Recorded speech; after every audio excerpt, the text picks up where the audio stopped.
trazer para você boas notícias sobre ações contra cartões RMC e RCC. Tem aqui, gente, uma decisão favorável do Tribunal de Justiça que reconheceu, após ali o cliente perder em primeira instância, em segunda instância reconheceu o direito do cliente ao cancelamento do cartão e reconheceu que o cliente foi enganado e que não queria contratar um cartão de crédito, mas somente um empréstimo consignado. Esse tipo de situação é muito comum. Temos aqui vários vídeos no canal falando acerca de problemas com cartões RMC e RCC. E o grande problema desse cartão, além da situação onde a pessoa sequer assina o contrato, sequer contrata, é justamente a falta de clareza de informações, pois o cliente nunca é informado acerca do funcionamento correto desse produto e às vezes nem é informado de que é um cartão de crédito. Dizem a ele que ele tem um limite para receber, que esse limite ele pode utilizar e pagar o consignado igual ele paga os outros contratos consignados dele. Quando na verdade esse produto é completamente diferente do empréstimo consignado comum. Não tem prazo para acabar, tem um juros rotativo muito maior, mais do que o dobro do consignado do INSS, e também tem várias armadilhas, pois o banco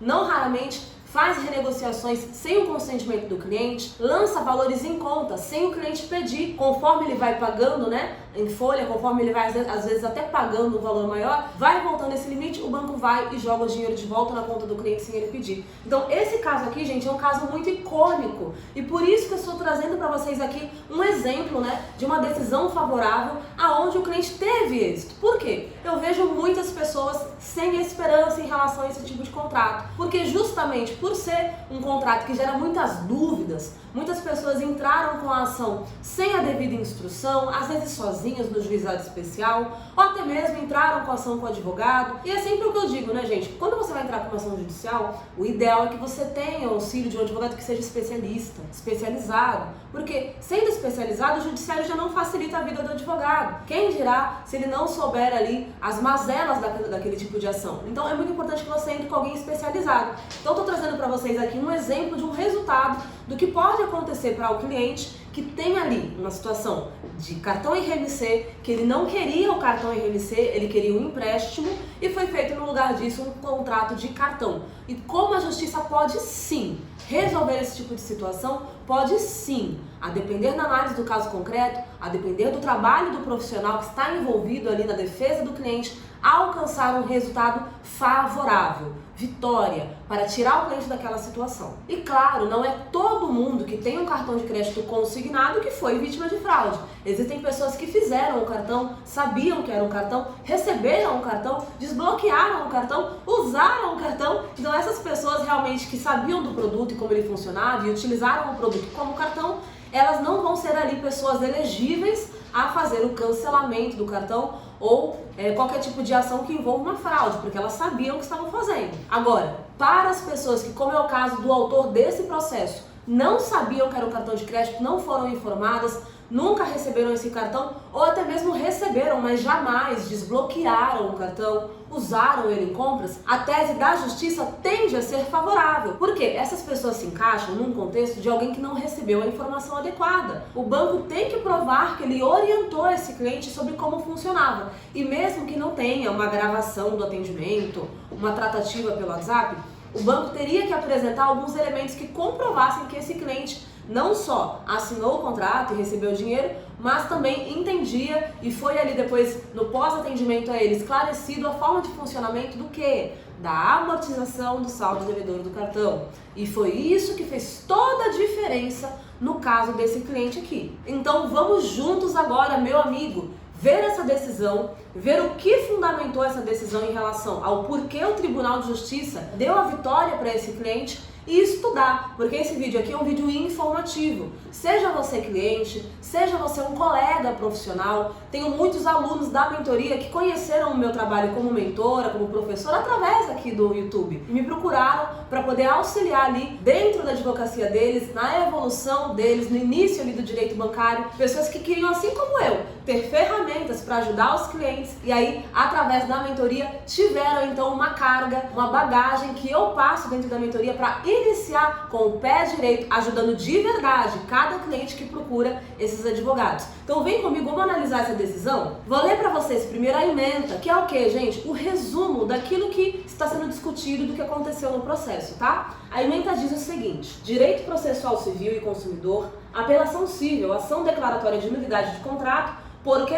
Descumprimento do dever de informação, violação ao princípio da boa-fé, falha na prestação do serviço, ocorrência de dano moral, razoabilidade e proporcionalidade, precedentes do TJ do Ceará, repetição de indébito na forma simples e em dobro, compensação de valores, recurso conhecido e parcialmente provido. Então veja, isso significa o que, gente? Esses são os assuntos do processo. Quando a justiça diz que o recurso foi conhecido e parcialmente provido, está dizendo que o autor que recorreu, porque tinha perdido em primeiro grau, junto com o juiz de primeiro grau, ele agora teve o recurso dele não só recebido, como conhecido e provido, ainda que parcialmente. Nesse caso, conforme nós avançarmos na decisão, vocês verão que somente o que foi determinado um pouco abaixo do que o cliente pediu foi o dano moral, porque o cliente pediu um valor maior e o tribunal concedeu R$5.000. Mas todo o restante, em especial a repetição em dobro, foi ganha.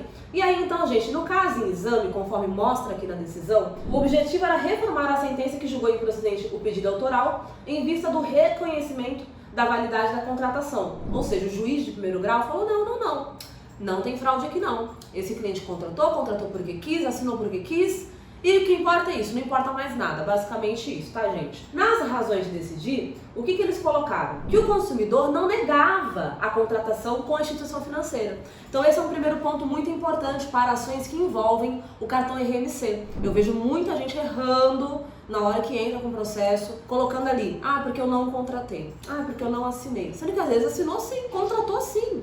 Mas veja, você contratou. A pergunta é: o que você contratou? É isso que tem que ser explicado. Simplesmente chegar no processo judicial e dizer que você não contratou pode ser algo que venha te prejudicar, porque você de fato, quando levantar o contrato, vai estar com a assinatura lá ou não? A sua assinatura estará lançada no contrato? Se estará, então você contratou, ainda que mediante vício, ainda que mediante engano, ainda que mediante uma falsa percepção da realidade na hora que você recebeu a oferta de crédito. É isso que tem que ser avaliado. Então, nesse caso aqui, o autor não negava a contratação, apenas questionava a sua manifestação de vontade para efetivar o negócio jurídico na modalidade em que celebrado, pois acreditava tratar-se de contrato de empréstimo na modalidade convencional e não de cartão de crédito. Ou seja, o autor, de forma correta nesse processo, através de seu patrono, colocou ali que: olha, eu contratei, mas não um cartão de crédito, eu contratei um empréstimo. Então, se vocês olharem a assinatura, é minha, mas não era aquele o meu objetivo. No caso, e aí continua a decisão, houve descumprimento do dever de informar o que é de direito à informação ao autor por parte do banco, da instituição bancária,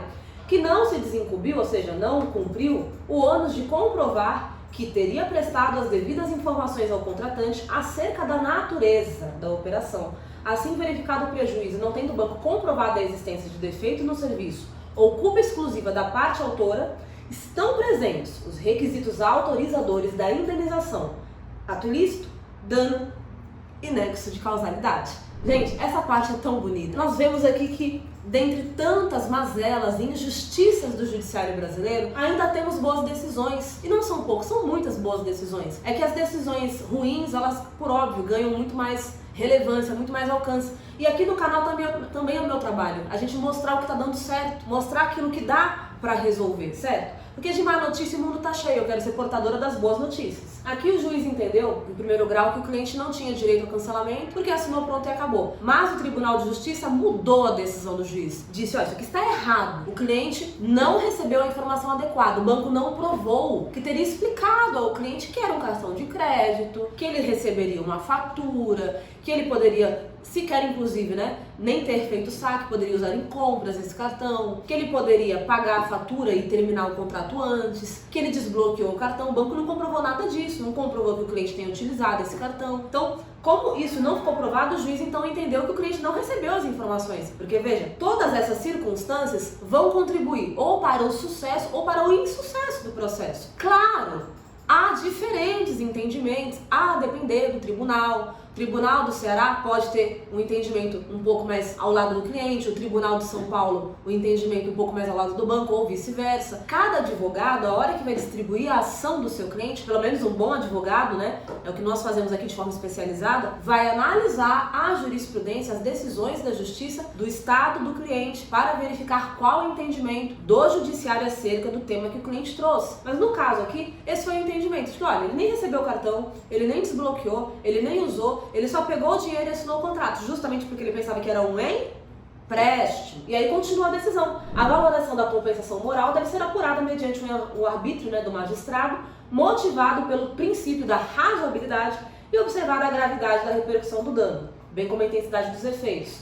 A finalidade compensatória tem o quê? Um caráter didático, ou seja, para ensinar o banco a não fazer isso com mais ninguém, e pedagógico, né? Evitando o valor excessivo. E aí colocaram aqui uma indenização de R$5.000 e a restituição dos valores descontados desde a data da publicação do acórdão, gente, que pacificou o entendimento de que deveria ser feita a repetição em dobro, mesmo que não seja comprovada má-fé, justamente porque o banco não tem como ter boa má-fé. Ou ele fez ou ele não fez, tá, gente? De forma simples, sendo que nesse caso aqui, a partir de 2021, tudo que o cliente pagou ele vai receber em dobro. E é um cliente que pagou muito tempo, a gente pagou várias parcelas.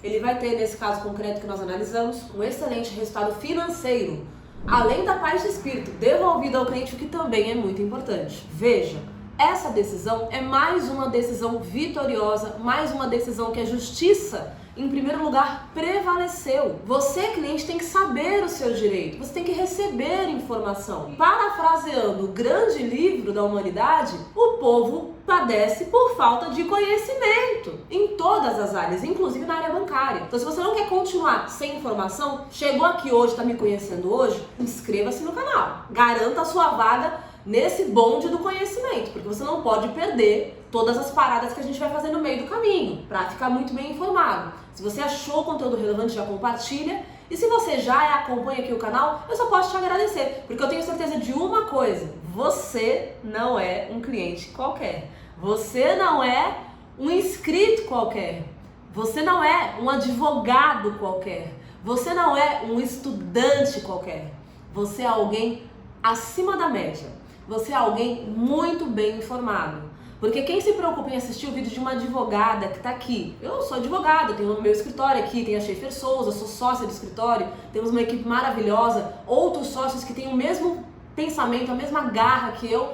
Se você para ouvir o que eu estou te falando, você tem uma preocupação tão grande quanto a minha. A minha preocupação é não deixar você desprotegido, e a tua preocupação é não ficar desprotegido. Então a gente está no mesmo barco, a gente está junto. Gente, esse cliente aqui foi feliz e muitos clientes também podem ser. Claro que não existe uma causa ganha e claro que cada caso tem que ser analisado individualmente, mas o banco não vai vir falar para você qual é o teu direito. Então cabe a você ir em busca, fazer uma análise, saber o que cabe no teu caso e a partir daí, com toda a informação necessária, tomar uma decisão se você vai ou não buscar o teu direito. É isso que eu queria passar para você hoje. Eu agradeço de coração você que assistiu o vídeo até aqui. Comenta aí embaixo. Vitória! Se você chegou até aqui, eu vou dar um coraçãozinho pra você, viu? Meu coração está com vocês. Muito obrigada! Se você quiser ver outros vídeos sobre esse assunto, cartão RMC, temos aqui no canal também outros vídeos. Além disso, vídeos sobre fraude bancária, revisão de juros, outros assuntos relevantes para você e para sua família, fique por aqui. Quem quiser acompanhar a nossa rotina na Schaefer Souza, na advocacia, siga o nosso perfil, @Schaefer Souza, e o meu perfil, @Suzane Schaefer ADV, aonde não só compartilho conteúdo para a população, mas para você também, colega, advogado, que quer viver e viver muito bem da sua profissão, encontrando satisfação em resolver o problema do teu cliente e ser muito bem remunerado por isso, porque nós trabalhamos para ter vitória, para ter sucesso, não para ficar sofrendo na profissão e tomando improcedência na cabeça, hein? Deus abençoe você, Deus abençoe a sua família aí, até o próximo vídeo.